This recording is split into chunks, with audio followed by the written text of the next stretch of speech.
Movie शुरू होती है और हम एक कार को आते हुए देखते हैं। दरअसल ये कार जर्मन आर्मियों की होती है और इसमें बहुत सारे सिपाही मौजूद होते हैं। इनका कमांडर कार से उतरकर बाहर आता है और वह अपनी सिपाहियों से उस कपल को बाहर लेकर आने के लिए कहता है, जिन्हें वे पकड़ रखे हैं। ये दोनों आपस में पति पत्नी होते हैं। कमांडर इनसे पूछताछ करता है, लेकिन ये दोनों जर्मन नहीं हैं। दरअसल यह दोनों रसियन थे। वह कहता है कि हमें छोड़ दो, हम कलाकार हैं और अस्पतालों में सैनिक होने का नाटक करते हैं। हम कोई सैनिक नहीं है। लेकिन जर्मन कमांडर को उनकी भाषा समझ नहीं आती।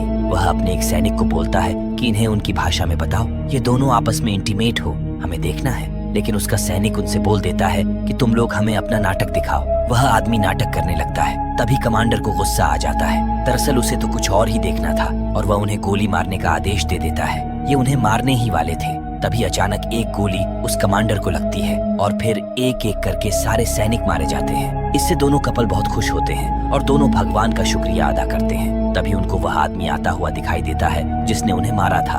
अब कपल उस आदमी को थैंक्स बोलते हैं और वे बताते हैं कि इन लोगों ने हमें कैसे पकड़ रखा था। वे कपल उस आदमी से बात करने की बहुत कोशिश करते हैं, लेकिन वह इन सबको इग्नोर करते हुए वहां से चला जाता है। अब हम अगले सीन में कुछ रशियन सिपाहियों को देखते हैं जो इस जंगल के रास्ते अपने गंतव्य स्थान पर जा रहे होते हैं। बर्फ गिरने की वजह से उन्हें बहुत परेशानी हो रही थी। वे आगे बढ़ते रहते हैं। तभी उन्हें एक आदमी दिखाई देता है जो ठंड से कांप रहा होता है। इसके बाद ये अपने बंदूक का निशाना उसके ऊपर तान लेते हैं और उसकी तलाशी लेने लगते हैं, लेकिन उसके पास कुछ नहीं होता है। फिर वह आदमी भी उनके साथ चलने लगता है। आगे जाने पर उस सिपाही के और भी साथी मिलते हैं और इस आदमी के बारे में पूछते हैं। उसने बताया कि यह आदमी ठंड से कांप रहा था, इसलिए हम इसे भी अपने साथ लाए हैं। फिर इसके बाद सभी लोग आगे निकलते हैं। तभी एक आदमी एक ओल्ड आदमी से कहता है कि तुम्हें उस रास्ते वाले आदमी को मार देना चाहिए था, क्योंकि हमें नहीं पता कि वह आदमी कौन है, लेकिन वो आदमी ऐसा करने से मना कर देता है। अब इनके साथ इनका एक साथी भी होता है जो बुरी तरह से घायल होता है। आगे रास्ते में इन लोगों को बहुत सारी लाशें दिख रही थी।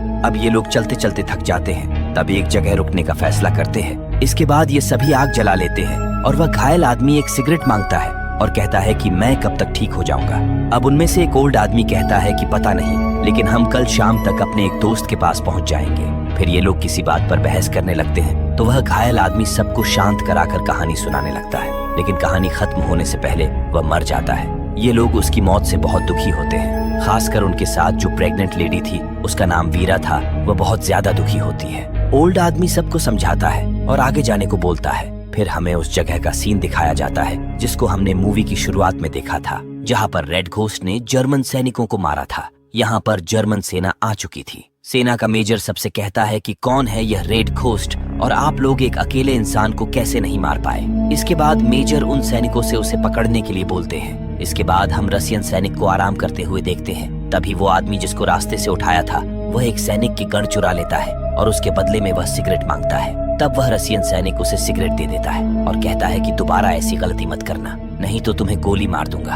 अब ये लोग वहाँ से निकल जाते हैं। आगे इन्हें एक पुरानी झोपड़ी दिखाई देता है जो कि उस ओल्ड आदमी के दोस्त का था। ये लोग सावधान होकर उस घर में चले जाते हैं। तभी एक सैनिक वहाँ के रखे खाना को खाने की कोशिश करता है, लेकिन तभी उसका साथी उसे मना कर देता है, जिससे इन दोनों के बीच में फाइट शुरू हो जाती है। तभी वो ओल्ड आदमी बोलता है कि तुम ये खाना मत खाओ, हो सकता है कि इसमें जहर हो सकता है। तभी ये ओल्ड आदमी एक लाश को देखता है। ये शायद उसके दोस्त की थी। अब ये लोग फैसला करते हैं कि ये पास के एक गांव में जाएंगे और खाने को इकट्ठा करेंगे। इसके बाद वे वीरा और अपने एक सैनिक को वहीं छोड़कर वहां से चले जाते हैं। तभी हम जर्मन सेना को देखते हैं जो उसी घर की तरफ आ रहे होते हैं। वीरा उन्हें दूर से आते हुए देख लेती है और काफी घबरा जाती है। उसके साथ वाला सैनिक उस समय उसके पास नहीं था। जर्मन सैनिक वहां आते हैं, वहां कोई नहीं था। तभी एक सैनिक मेजर को बताता है कि ये जहर वाला खाना मैंने ही रखा है। अब तक मैंने कई लोगों को इसी तरह से मारा हुआ है। इधर ये लोग गांव के पास होते हैं और तभी सर्जेंट उनके पास आता है और बताता है कि वहां जर्मन सैनिक आ चुके हैं और वीरा वहीं पर फंस गई है। अब ये लोग दूर से वीरा पर निगरानी रखते हैं और कुछ प्लान बनाते हैं। कैरी इनसे कहता है कि हमें चल के वीरा को बचाना चाहिए। तभी ओल्ड आदमी कहता है कि अभी ये समय नहीं है और वह रेड घोस्ट के बारे में बताने लगता है। इसके बाद जर्मन सैनिक खाना तैयार कर रहे होते हैं और वीरा अंदर बॉक्स में छुपी हुई थी। उसे कुछ समझ नहीं आ रहा था कि वह क्या करे। तभी वहाँ उनका मेजर खाना खा रहा होता है और किसी बात पर अपने सैनिक को चिल्लाने लगता है, जिससे वीरा भी डर जाती है और वहाँ पर आवाज हो जाती है। तभी एक सैनिक को शक हो जाता है कि उस बॉक्स में कुछ है। वह जाकर उस बॉक्स को खोलता है लेकिन उसे वीरा को देखकर उस पर तरस आ जाती है और वह बॉक्स को फिर से बंद कर देता है। लेकिन मेजर को पता चल जाता है कि उस बॉक्स में कोई है। मेजर बॉक्स खुलवाता है तो उसमें से वीरा निकलती है। वह लोग उससे पूछताछ करने लगते हैं तो वीरा इधर उधर की बातें करने लगती है, यानी कि झूठ बोलती है। इसमें वह सिपाही भी वीरा की मदद करता है जिसने उसे बॉक्स के अंदर देखा था, क्योंकि वही वीरा की भाषा को ट्रांसलेट कर रहा था। वह बोलता है ये रास्ता भटक गई है और यह यहाँ पर डर कर छुप गई थी। ये लोग इसकी बात मान ही चुके थे। तभी उन्हें वीरा की वर्दी और उसका आई कार्ड मिल जाता है। अब मेजर वीरा को मारने का आदेश दे देता है और नहाने चला जाता है।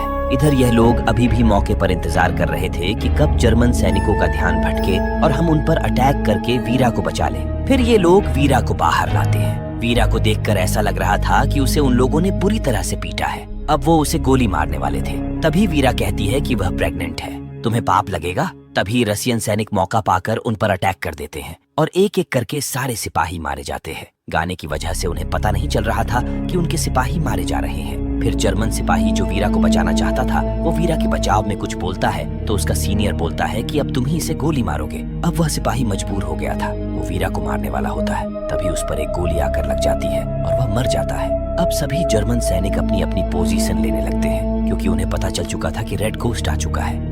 तभी हम रेड घोस्ट को देखते हैं जो एक एक करके सभी को मार रहा होता है। अब रसियन सैनिकों का हौसला भी बढ़ता जा रहा था और वे लोग भी जर्मन सैनिकों से फाइट करने लगते हैं। यहाँ जर्मन का मेजर भी फाइट करने लगता है और वह बिना अपने ड्रेस के ही उनसे फाइट करता है। लेकिन रेड घोस्ट और रसियन सैनिक इन पर हॉबी होने लगते हैं। अब मेजर एक गर्ल का ड्रेस पहनकर वहाँ से भाग जाता है, लेकिन वहाँ जर्मनी का एक सैनिक मरने का नाटक करता है। वह जमीन पर लेटा हुआ था। अब ये लोग घर में घुसते हैं और खाने को खाने लगते हैं। यहाँ पर ये लोग रेड घोस्ट के बारे में बात करने लगते हैं जो वहीं पर बेहोश था। तभी अचानक वीरा की तबीयत खराब हो जाती है क्योंकि उसके डिलीवरी का समय आ चुका था। अब ये लोग काफी घबरा जाते हैं। तब ओल्ड आदमी कहता है कि वह वीरा का बच्चा पैदा करा देगा। दूसरी तरफ हम कुछ जर्मन सैनिकों को देखते हैं जो अपनी कारों को बर्फ में से निकाल रहे होते हैं। तभी वे दूर से एक आदमी को अपनी तरफ आते हुए देखते हैं। पास आने पर पता चलता है कि ये तो मेजर है। मेजर इन्हें सब कुछ बताता है। अब सभी लोग उन रसियन को मारने के लिए निकल जाते हैं। वहीं दूसरी तरफ वीरा को एक बच्चा पैदा होता है और सब लोग बहुत खुश होते हैं। तभी वहाँ पर रेड घोस्ट उठ जाता है और अपनी गन को लेकर निकल जाता है। सब लोग हैरान हो जाते हैं। तभी ओल्ड आदमी कहता है कि रेड घोस्ट को पता चल जाता है कि जर्मन सेना आ रही है। सभी लोग अपने अपने हथियार लेकर तैयार हो जाते हैं। वहाँ पर जर्मनी सेना आ चुकी होती है और इन पर अटैक होता है। ये लोग भी बहादुरी से जर्मन सेना का सामना करते हैं।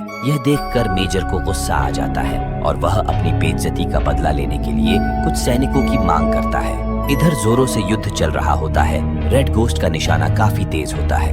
वह कई लोगों को मार गिराता है। वो उनके कमांडर को भी खत्म कर देता है। ये फाइट काफी देरी तक चलती है और अब कुछ देर बाद रेड घोस्ट और मेजर का आमना सामना होता है। इन दोनों की काफी जबरदस्त फाइट होती है। दोनों एक दूसरे को मारने लगते हैं, लेकिन अंत में रेड घोस्ट मेजर को मार देता है। लेकिन तभी एक जर्मन सैनिक मेजर को मार देता है। इसके बाद वह बहुत खुश होता है और चिल्लाने लगता है। तभी एक गोली आकर उसे लगती है और वह मर जाता है, यानी कि रेड घोस्ट अभी भी जिंदा था। अगले सीन में एक गांव में जर्मन सैनिक उसी आदमी को मार रहे थे जिस आदमी को हमने मूवी के स्टार्टिंग में देखा था। वो उससे रेड घोस्ट के बारे में पूछ रहे थे। वो कहता है कि मैं एक कलाकार हूँ और नाटक करता हूँ। इसके बाद वहाँ पर भी गोलियां चलने लगती है और सभी लोग मारे जाते हैं। फिर से वह आदमी वहाँ से जाने लगता है। तभी एक बच्चा आकर उससे पूछता है कि क्या ये वही रेड घोस्ट है, तो वो पीछे देखता है और फिर से बर्फीली पर्वतों की तरफ निकल जाता है। और इसी के साथ मूवी यहीं पर एंड हो जाती है।